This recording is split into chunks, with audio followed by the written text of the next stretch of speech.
আইপিএলের দ্বিতীয় দিনে রেকর্ডের ছড়াছড়ি লেগে গেল। তবে দ্বিতীয় দিনের দুটি ম্যাচেই দুজন নামী প্লেয়ার করলেন দুটি লজ্জার রেকর্ড, যা জানলে আপনারও হাসি পাবে। জানতে হলে ভিডিওটি শেষ অবধি দেখুন। তবে আপনি যদি সানরাইজার্স হায়দ্রাবাদের ব্যাটিংয়ের ফ্যান হয়ে যান তবে ভিডিওতে লাইক করে দেবেন। আইপিএল শুরু দ্বিতীয় দিনে দুটি ম্যাচে দুটি লজ্জার রেকর্ড করলেন ইংল্যান্ডের পেস বোলার রাজস্থান রয়্যালসের হয়ে খেলা জোফরা আর্চার ও মুম্বাই দলের ভরসা ভারতীয় ক্যাপ্টেন রোহিত শর্মা।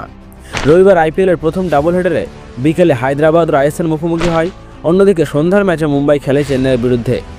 বিকালের ম্যাচে হায়দ্রাবাদ প্রথম ব্যাট করতে নেমে বিধ্বংসী ব্যাট করেছে, যেমনটা তারা গত বছর করেছিল।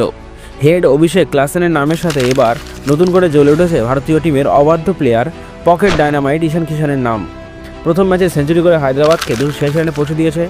এই ইনিংসে বল হাতে জোফরা আর্চার একটি লজ্জার রেকর্ড করেছেন। এই ইনিংসে জোফরা আর্চার বল করতে এসে 4 ওভারে মোট 76 রান দিয়েছেন, যা এখনও কোনো বোলারের এক ইনিংসে দেওয়া সর্বোচ্চ রান। গত বছরই গুজরাটের মোহিত শর্মা দিল্লির বিরুদ্ধে 4 ওভারে 73 রান দিয়েছিলেন। এবছর দ্বিতীয় ম্যাচেই আর্চার তাকে টপকে সবার উপরে উঠে এসেছে।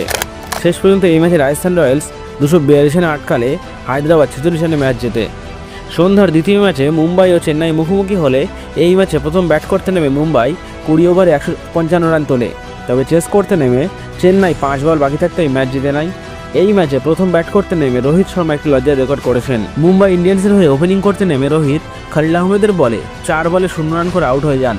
এই নিয়ে রোহিত আইপিএলে মোট 18 ওভার 0 রানে আউট হয়েছেন, যা যুগ্মভাবে সর্বোচ্চ।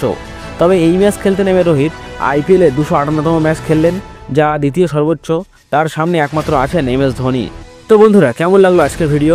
ভালো লাগলে লাইক আর খারাপ লাগলে কমেন্ট করতে পারেন। তবে আগামীতে এমন সব রেকর্ডের আপডেট জানতে আমার চ্যানেলটি সাবস্ক্রাইব করতে ভুলবেন না।